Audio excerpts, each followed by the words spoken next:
Good evening. It is Dr. Erica coming straight to you from Atlanta, Georgia. I have finally made it back home, but I guess yesterday you probably realized that because I was stuck in my garage trying to be here on time.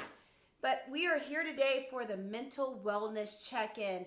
Something I like to do. Usually we do it at the end of the week. Sometimes we do it midweek just to check in to see how you're doing. I'll give you a little info about my day. So thank you so much for coming on. I'm so excited to have you. That's my one time for saying that. Let's go ahead and jump to it. When you get in, let me know how you're doing.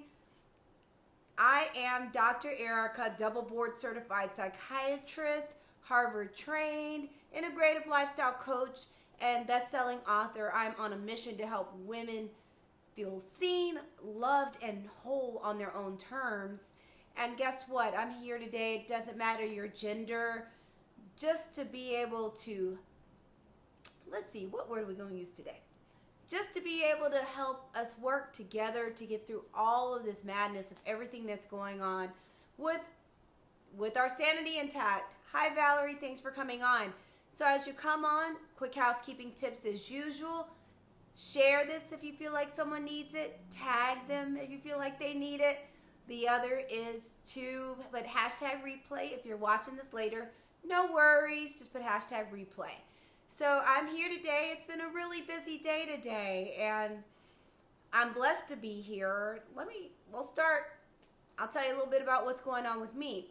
So today, I did a talk for a pre-health program at Emory, and it was just so interesting seeing all these young faces on a Zoom that are in a health careers summer program. And it just took me back to the days a couple years ago. Okay, lots of years ago when I did a summer program at WashU and how much that meant to me. So it meant a lot to be able to share with them.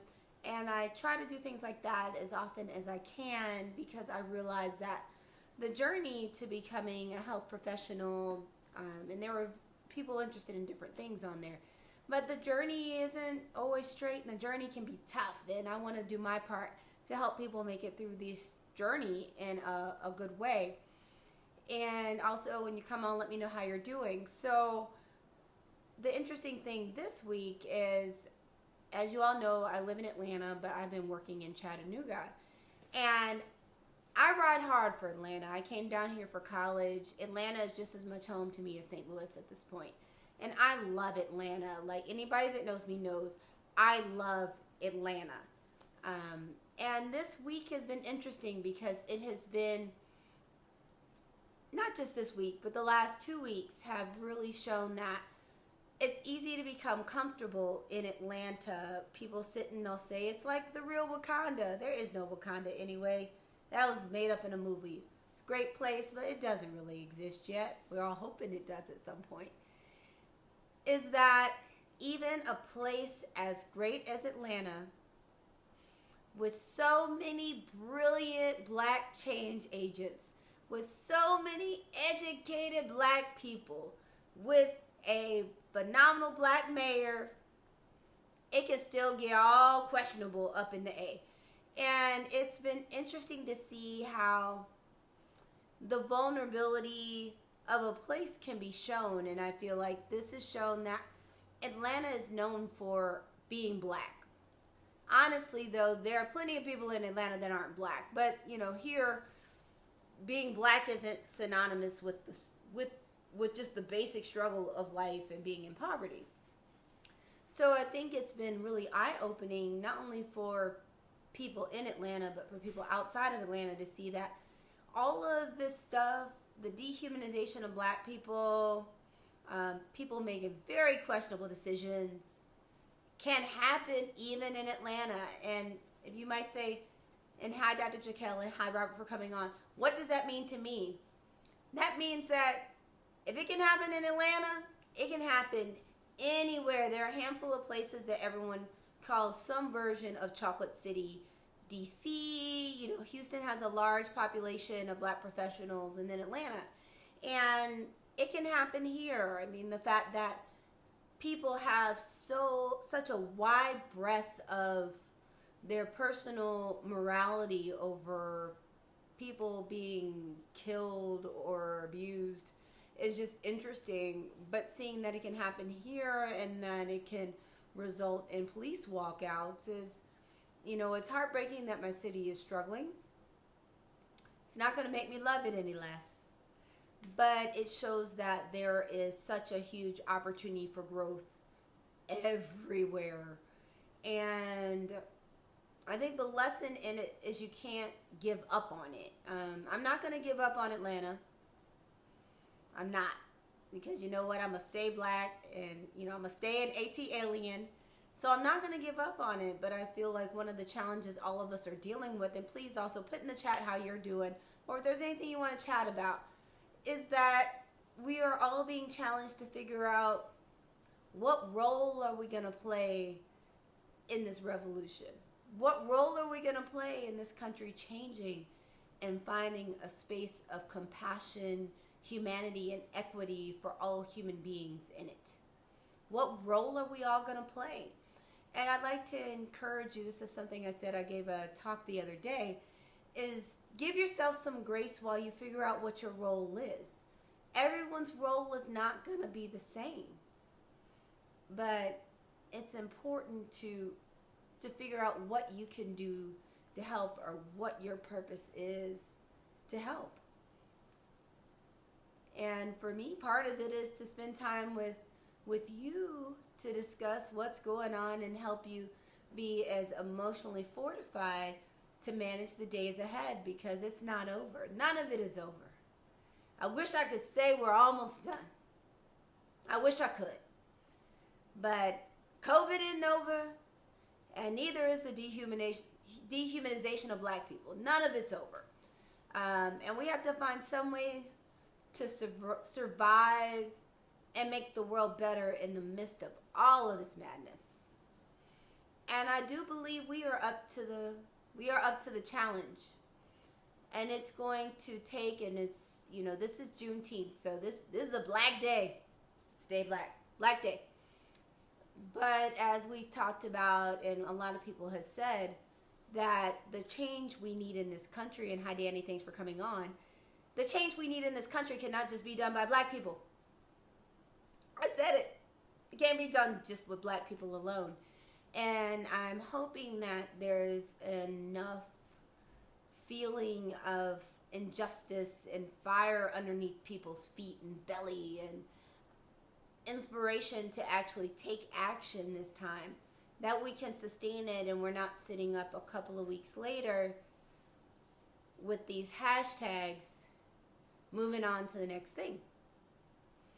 And we know with this, we have such a short news cycle, that part of what happened before is it's so many people that your mind can't always comprehend all the time, and your mind moves on to the next thing.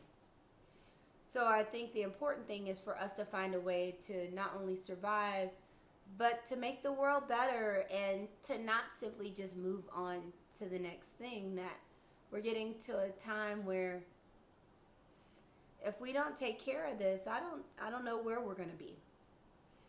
And I just want to encourage everyone to hug your family. If you're shelter in place, hug them tight if you can. If your family's all in the house, y'all been breathing together anyway. I say. Or virtually hug people tight. We don't have to touch to hold people near, to hold them in your heart, to let them know that you care, to let them know that you're present. Just as I end every show telling you that my prescription is for you to call someone and tell them that you love them, it's also make sure that you open your heart and let people know that you love them and are there for them more than just once a day. And I feel like that love and that hope is what people need to emotionally fortify to fight this fight. Because this is something that will be on many fronts. It will be emotional. It will take something spiritual. It will be economic. It will be with presence. It will be advocating. It will be legislative. It will be so many things. And we have to be in a space where we are mentally and emotionally fortified to do the work. We need to be taking care of our bodies and our mind so that we think clearer and can come up with creative solutions. And a lot of that has to do with how we treat ourselves, how we treat our body, how we treat our personal energy.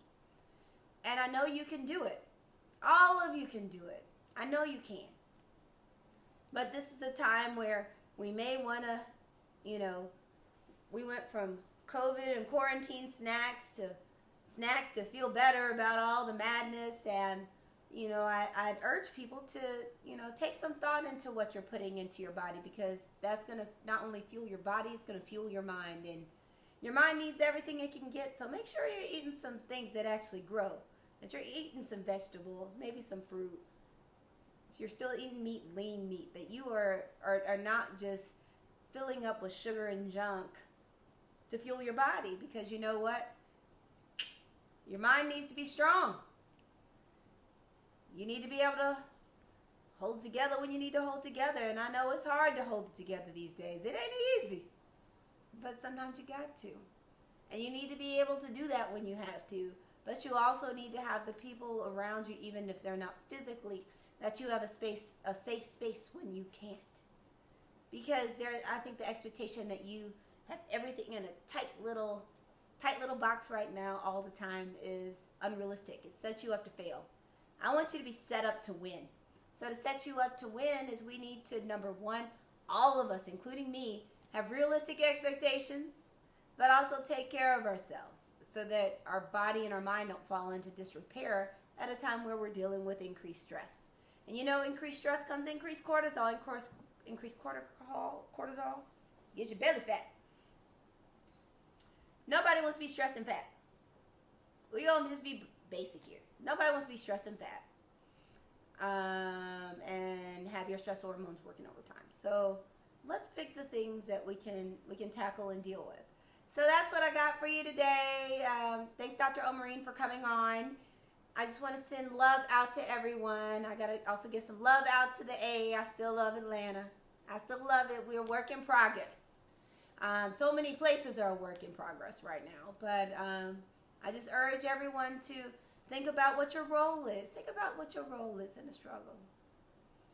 And when you think about your role, then you can think of the actions you need to fulfill said role. And if we all fulfill the actions, we'll get where we need to be, I have faith. So I just want to say again, I'm Dr. Erica, double board certified psychiatrist, Harvard trained, integrative lifestyle coach, Harvard trained psychiatrist, and best-selling author. I'm on a mission to help women feel seen, valued, and whole on their terms. But I'm here for you with any gender, discussing ways that you can get through all of this with your sanity intact. And again, if you feel like it's just getting to be too much, or you just feel like your emotions are spinning out of control, I do have a telepsychiatry practice. It's for adults. So, if you're busy, if you want privacy, if you want high quality care, and you want someone that's not rushing to the next person because they got to hit a certain number to make their dollars, I'm the person for you. Dr. Goodwin is it. So all you have to do is go to askdrgoodwin.com. That is askdrgoodwin.com. And doctor is not spelled out, so it's askdrgoodwin.com. You get sign up there. You get more information. You sign up there for a 15-minute consultation that is free. There's literally nothing for you to lose and everything to gain, because you know what? It's time for us to get through with feeling like good enough is good enough for us. It's time to make it past that time of feeling like surviving is acceptable. It's time to thrive. It's time to claim our destiny. And to do that, you need to be in the best mental health. So that's what I got for you tonight. Normal prescription. Make sure you call at least one person. Get them on the phone, video or audio, and tell them that you love them. You get love. They get love. It's a win-win. So that's what I got for you tonight. Again, if you feel like anybody needs this, share it. Tag them. If you're watching it later, hashtag replay. Feel free to put comments in later. I will circle back.